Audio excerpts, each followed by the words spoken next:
चलो सब ध्यान देगा भाई। तो प्रमेय संख्या 10.5 ध्यान दीजिएगा। देखिएगा कह रहा है कि 3 दिए हुए आसंरेख बिंदु द्वारा होकर जाने वाला एक और केवल एक वृत्त है। यानी कहने का मतलब जो है संरेख और असंरेख समझो थोड़ा।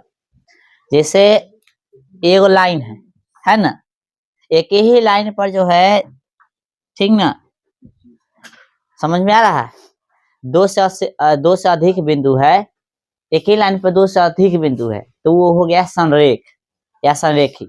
एक ही लाइन पर कैसे अधिक बिंदु, यानी 3 गो हो सकता है, 4 गो हो सकता है एक ही लाइन पर, ठीक है, तो संरेख या संरेखी बिंदु कहलाएगा। लेकिन असंरेख मतलब एक ही लाइन पर ना होना। तो इसमें कै गो बिंदु का चर्चा किया है, लो अनहरा पढ़बो नहीं करता है क्वेश्चन। 3 गो असंरेख बिंदु का चर्चा किया है, मतलब एक ही लाइन पर जो है 3 गो बिंदु नहीं है, 3 गो दिले है इसमें बिंदु। अरे हम त्रिभुज वगैरह का परिभाषा वगैरह लिखा देते, वहां संरेख असंरेख का जिक्र करते थे, याद नहीं?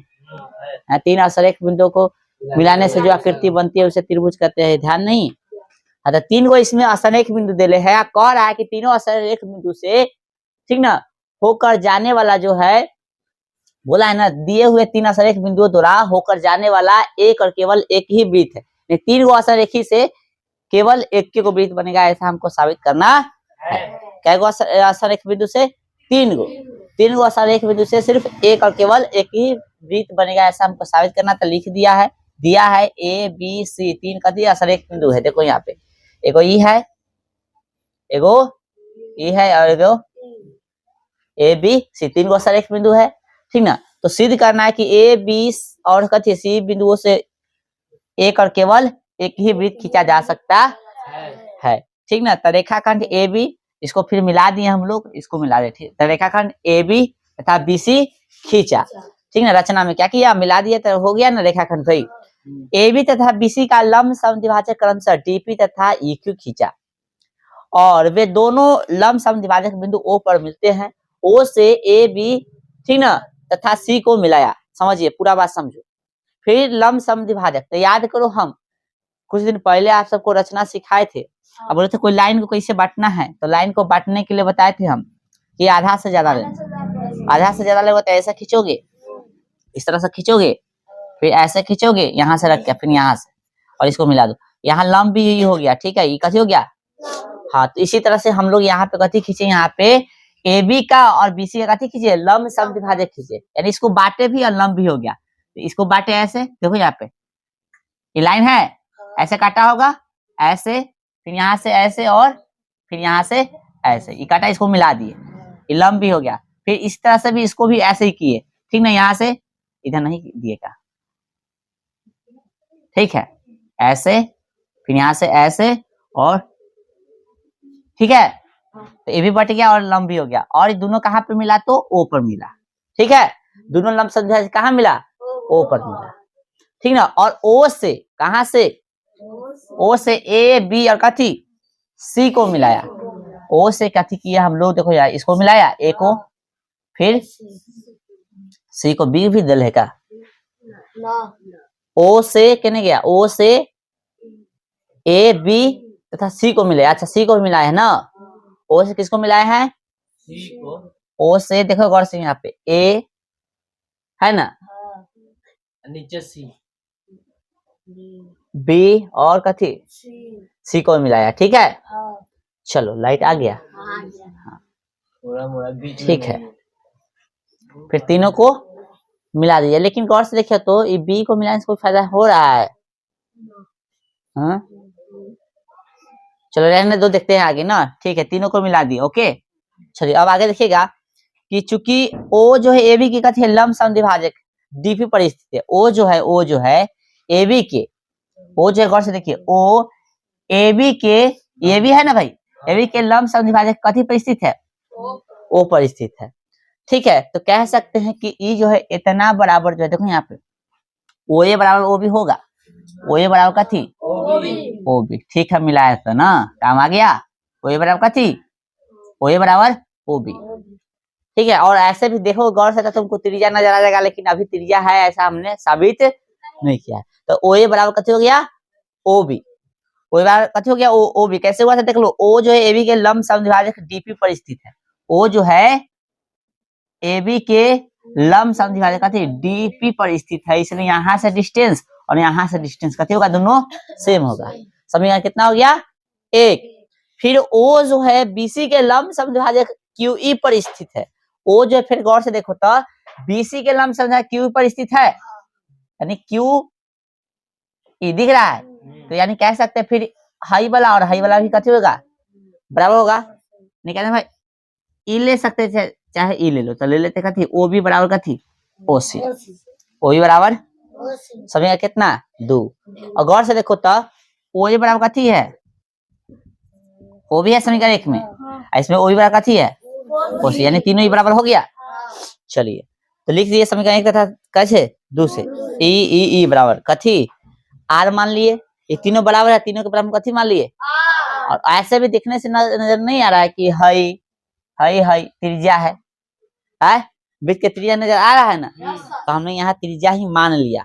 फिर देखो गौर से ओ को केंद्र तथा आर को त्रिज्या मानकर, ओ को केंद्र तथा आर को कथी वृत्त सी, यानी ई वाला वृत्त कथी की खींचे, खींचने से सॉरी मतलब इसको त्रिज्या मान लिया ना, इसको केंद्र मान लिए, तो इसको आप कथी के वृत्त खींचे, कथी खींच दिए, हाँ खींचने से यह बिंदु ए बी और सी से होकर जाता है। जब खींचते हैं तो कथी ऐसे खींचे ए बी और सी से होकर जा रहा है कि नहीं, ठीक है। चलिए फिर ये यहाँ तक कोई दिक्कत नहीं है। अब देखिए यदि संभव है तो, ऐसा संभव नहीं है लेकिन मान लेते यदि संभव होगा तो क्या करेंगे हम लोग, तो यदि संभव है तो माना कि एक अन्य वृत्त सी ओ डैश और त्रिज्या कथी एस भी बिंदु ए बी और सी से होकर जाता है। मान लेते हैं कि एक और वृत्त इसी पर खींच रहे हैं, ठीक ना, जिसका त्रिज्या केंद्र कथी है ये है, त्रिज्या एस मान लिए हैं, संभव नहीं है, और इसी पर से होकर एक बार वृत्त जा रहा है, ठीक ना। जब खींचे यह केंद्र और त्रिज्या एस मान लिया, फिर से एक वृत्त यह पर खींच दिए, पता नहीं चल रहा है। चलो चलो हम जानते हैं कि दो रेखाएं एक दूसरे को केवल एक बिंदु पर प्रतिच्छेद करती है। ये दो कोई रेखा है, एक बिंदु पर काटेगा, कैसू ले लो, एक बिंदु पर काटेगा, हाँ। इसलिए ओ तथा ओ डैश संपाती है, इसलिए ओ तथा ओ डैश कथी है, संपाती है ना। यहाँ पे जो है आप एक बार बिंदु दे रहे हैं ओ डैश, तो वो बिंदु पर बिंदु रहता है, कथी होता है, संपाती। चलिए अतः 3 असरेख बिंदु, और इस पे भी आप नचा रहे हो तो कथी है, सट रहा है, सट रहा है तो मतलब समझ लो, हाँ बिंदु पर बिंदु मतलब संरेख है। अतः 3 असरेख बिंदु ए बी और सी से एक और केवल कथी होगा, एक ही वृत्त खींचा जा सकता है, ठीक है ना। एक ही क्या गो ये हो गया। हाँ अगला देखिए एक्सरसाइज निकालिए अब।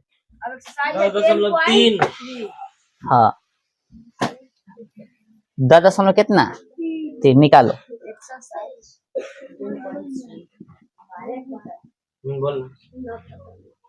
10.3। चलो लो भाई किताब लो, जल्दी लो किताब।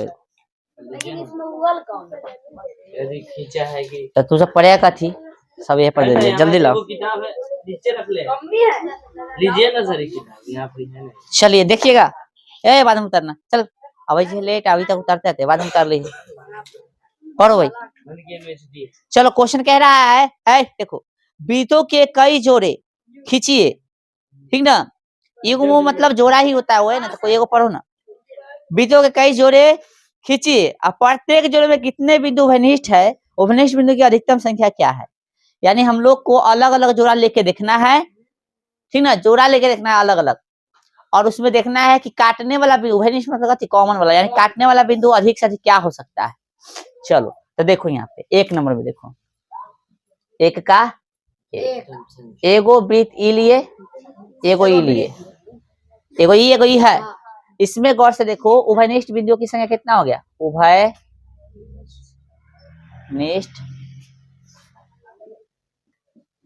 बिंदुओं की संख्या कितना होगा, एक को कट रहा है 0। दूसरा स्थिति में देखेंगे ऐसे ले सकते हैं, है ना, कैसे ले लो अपना तोर मर्जी, ठीक है, ऐसे ले लो। इसमें भी कथी है 0 होगा, इसमें भी 0 लिख लेना, एकदम भाषा ही लिख लेना, ठीक है। इसमें भी 0 हो गया, उभयनिष्ठ बिंदु इसमें भी कितना हो गया, ये भाषा लिख के बराबर 0 लिखना, ठीक है। चलो समझ में आ रहा है। तीसरा लो है, दिख रहा है तो सके बतिया रहा है, मार खा जाएगा। तो कहाँ बते ऐसे तू जान। ये हो गया और एगो कथी हो गया, ये हो गया। अंधेरा है, एक बिंदु पर सटता है, ठीक ना। यहाँ ये भाषा लिख के बराबर में देना कितना, एक, ठीक है, समझा रहा है। चौथा देखो,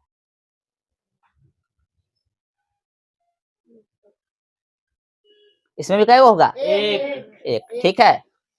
चलो और भाई इसमें क्या होगा, अनहरे है कार्य, घोंघा दास है, एक कुछ समझ में नहीं आता है, मतलब देखता नहीं, अब बोलता है एक एक दो, कितना हो गया, तो यह ना हो सकता है 4-5, यह ना 4-5 को फिगर बनेगा, तो अधिक से अधिक अधिकतम संख्या क्या हो गया, तो लिख सकते हैं सब में बराबर देके ये वाला भाषा लिख लेना, लिख देंगे हम लोग, ठीक ना। अधिकतम पूछा था ना आपसे, अधिकतम उभयनिष्ठ है ना, बिंदुओं की कितना होगा, 2 होगा, समझ आ गया। आए बाकी क्वेश्चन है हम लोग नेक्स्ट क्लास में करेंगे, ठीक है, उतारिए आप लोग।